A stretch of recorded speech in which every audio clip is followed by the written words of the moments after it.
Starting a company can be like riding a roller coaster blindfolded. There are going to be steep climbs and sudden drops, and a seemingly unending series of loops and turns. And just like a roller coaster, it's always easier when there's someone on the ride with you. Here at Bosses Who Brunch, we don't buy into the myth of overnight success. We cover the challenges, celebrate the successes, and hear real stories of what it's like to start a business. I'm Chrisella Herzog, your host, and I sit down with entrepreneurs over coffee or brunch to talk about their roller coaster ride through entrepreneurship. On this episode of Bosses Who Brunch, I talked with the co-founders of DuCo. Sidney and Alicia have created a platform that takes the traditional industry of consultants and experts in Washington, D.C., and opens it up to be accessible to anyone. Over a Skype call, Sidney and Alicia tell me what it has been like to get DuCo started, how their platform can help other businesses anywhere in the world, and even how they find time to sit down and read a little every day. Today on Bosses Who Brunch, we are sitting down with Alicia Sloan and Sidney Olinyk of DuCo Experts. Alicia and Sidney, thank you so much for being on the show today. Thank you. Thank you, Chrisella. So tell us about DuCo Experts and what you guys do. Absolutely. DuCo is a platform of world-renowned experts around the world who can connect directly with you in a matter of clicks. 96% of us can get on a call within 12 hours. Mm-hmm. And as soon as the call ends, you receive a receipt in your inbox within seconds. Now, we're talking about people like the former chief of staff to the Secretary of Commerce. Wow. Or the person who wrote the Pentagon's cybersecurity strategy, or the country's leading conservative thinker on healthcare reform. Never before have these types of individuals been so accessible. Yeah. I mean, consulting in DC is kind of its own special world. It's really kind of difficult to access these people sometimes. So tell us what consulting in DC is like currently and how you guys are disrupting that model.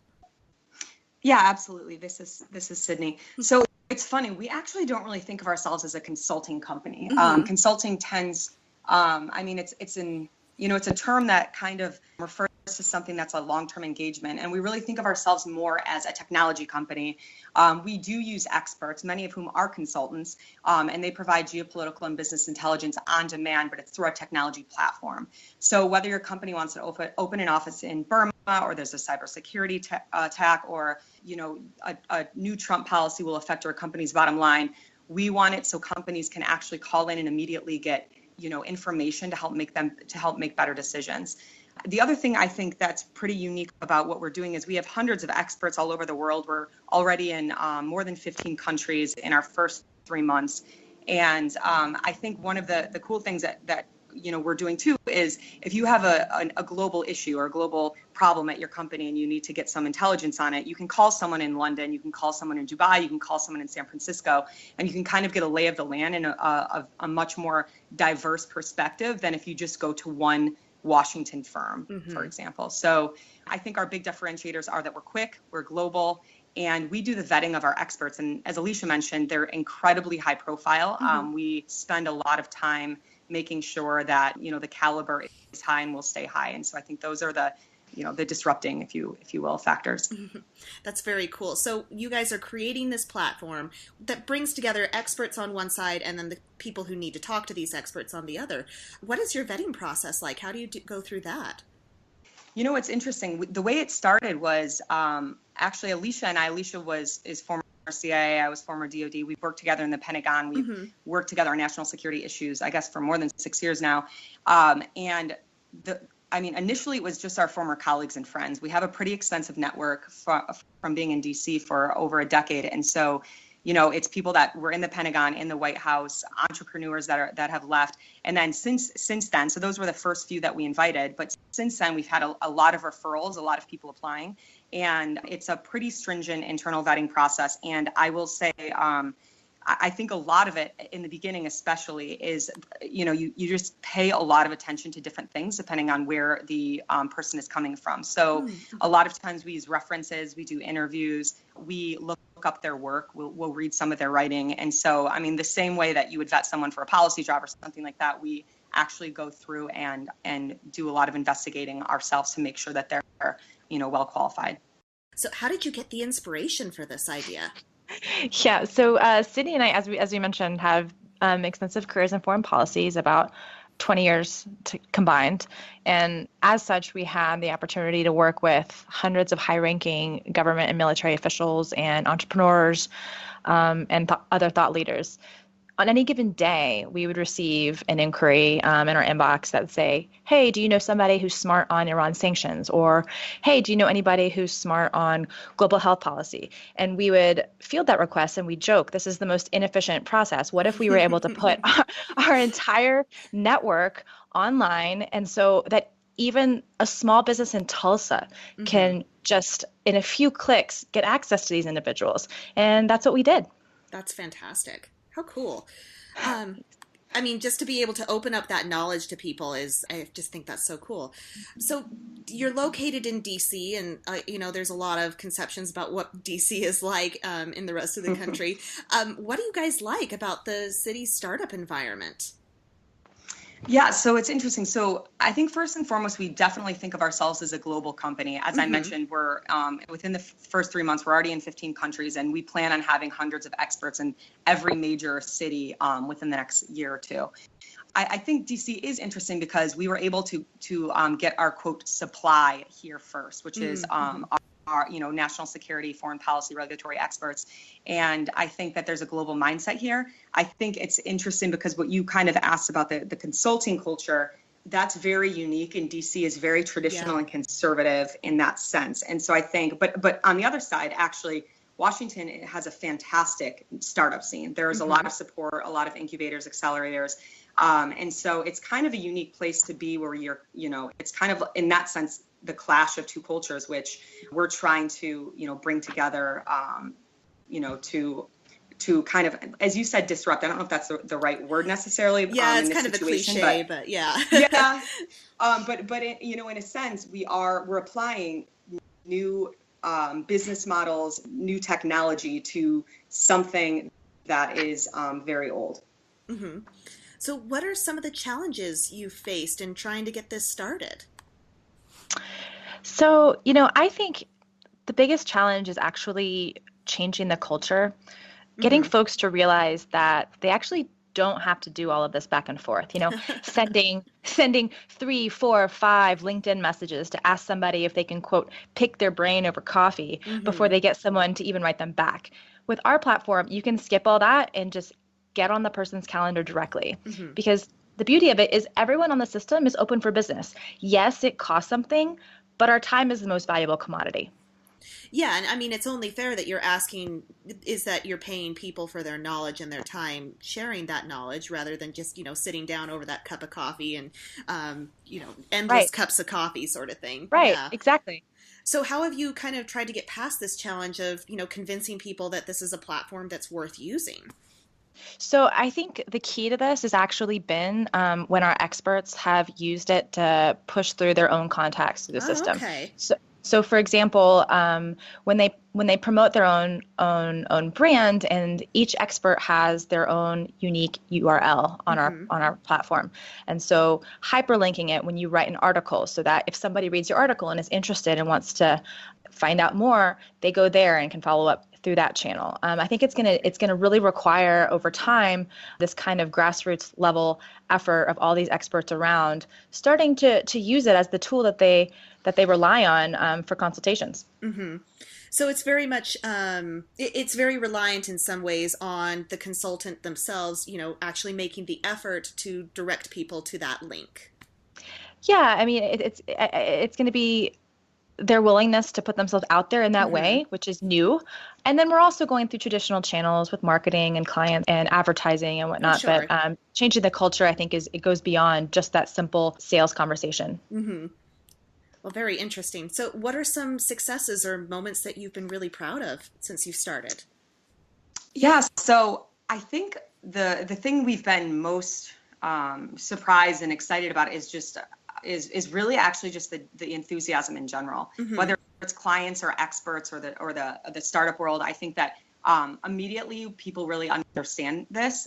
It's kind of one of those ideas where you're like, oh yeah, like that makes perfect sense. Why hasn't someone done that before? Because it solves such it's so much more efficient than anything out there. And so I think when we have conversations with whether it's a Fortune 500 company or a law firm, they really just get what we're trying to do and they're really enthusiastic about it. And so, we've just seen a lot of support and people, really engaged from the very beginning. And I don't, we were excited about this idea, but I don't think that we were expecting so much, overwhelming enthusiasm from our users. Oh, I'm so glad to hear that people are excited about it. That's amazing.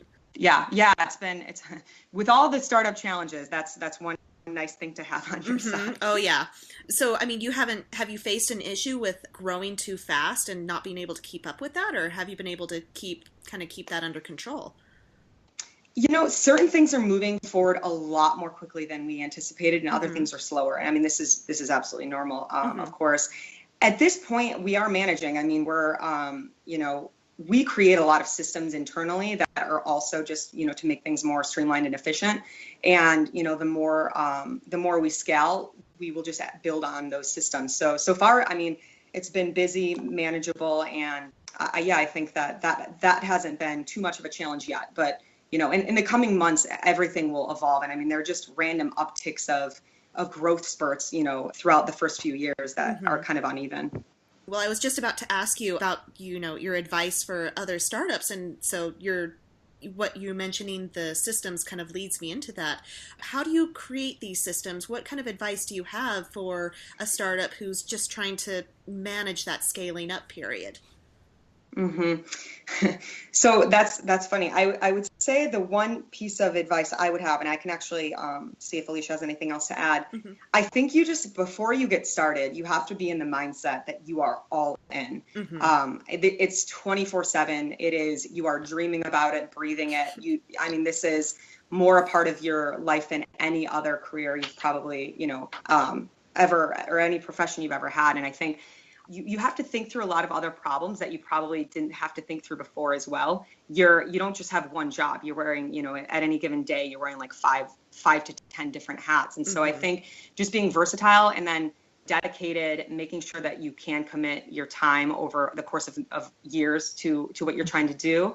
And then also, there are highs and lows. It can be very lonely at times. I think, you truly have to believe in your mission and you really have to get behind what you're trying to do, because it's hard. And I think that's the one thing that pulls you through, is just knowing that if you have a bad day, that you actually, like, that there's you look down the road and you know that there's success ahead. And so I think that conviction is really critical. And if you don't have that from the beginning, you might want to rethink what you're trying to do. Yeah. And I would just add on to that in terms of advice. I think having an order of operations outlined on a strategic level is incredibly important, because your day can go by so fast just responding to emails and doing admin stuff. So I think having an idea of what is the top 50% of your day going to look like today, and focusing on that. What is the second order of priority and what is the third order of priority, and sticking to that for different chunks of time, I think actually gets you progress on those action items more than the whack-a-mole approach of let me just try to do everything on every single list every single day. That's right. And I actually think on that note, a lot of things fall. And I think a big part of our jobs is like consciously just, talking through what are we going to let fall today, because there's no way we can get to everything, which is fine. Actually, I think that's something you have to get used to, that you're also not used to in other jobs, is just figuring out how to, viciously prioritize. That is amazing advice, and something I've certainly come to learn myself since I've started my company. Do you have any resources for that you have turned to kind of learn these things, or any resource recommendations you might have? Ironically, our experts have been a major resource for us. A lot of them are friends and people who we admire greatly. That's great. Beyond that, though, we love podcasts. We've listened to yours. We think it's great. Thank you. We think We think that's a really great way to have things on in the background while you're doing other things, or while you're working out, whatever. And then we read a lot. We love the book Get Backed by Baehr and Evan Lewis, as well as the Lean Startup book. We highly recommend those. Mm-hmm. So I have to ask, with everything you guys are doing, how do you find time to read books during the week? I often, if I'm on the bicycle in the morning, the stationary bike, I'll read a book, or even if it's just 15 minutes before I fall asleep at night, I try to get a little bit of that in each night. Yeah. Well, that's better than the screen, staring at your phone before you go to bed. Yeah. Yeah, I've found that I have to, actually like put a time in my calendar, be like, I'm going to sit down today and read a book that I've had on my bookshelf for a year. So exactly. Yeah. So what do the next 5 years look for you guys? What are your plans for moving forward here? Yeah, so I mean, this seems like a huge vision, but I think in the next 5 years will be like the open table of consulting, a clearinghouse where even existing consulting firms have their consultants on our site because we're streamlined, we're easy, and we drive business to them. Mm-hmm. I think that the other thing I would just add to that is we have a lot of other technology ideas. Our call system is, it's in beta, but it's running very smoothly. And we have a half a dozen, that we want to achieve and build over the next year. And then we have many others for the future, to kind of what Alicia said, be the place where people are just automatically thinking to go, but to also build in other services all on demand so people can just have quicker access to different forms of information and business intelligence. Very cool. So I didn't ask this earlier. Have you gotten outside investment, or are you looking into getting outside investment? Great question. So we raised a very small friends and family round right before we launched, and we absolutely will be raising again. We'll raise another small round, hopefully in early 2017, and then we are operating like a technology company out of Silicon Valley. So we have a lot of things we want to build, we want to scale, and so unlike a consulting firm where that's less important and you depend on revenue and profits and things like that, we're taking the other route. And so we want to build very, very quickly. And so we will be raising hopefully many rounds of money. Well, good luck with that. I'll be watching you guys. I think your idea is fantastic, and I'm really rooting for you guys. Thanks so much, Casella. Yeah. Thank you very much. It means a lot. I would just ask people to check it out. It's www.ducoexperts.com. And, we're taking feedback. If you want to reach out to Alicia or me with any feedback or any ideas, we are, we really take that seriously, and we just appreciate people supporting what we're doing. Oh, wonderful. Thank you both so much for joining us today. It's been wonderful to talk with you. Best of luck with DuCo. Thank you. Bye-bye. Thanks. Bye.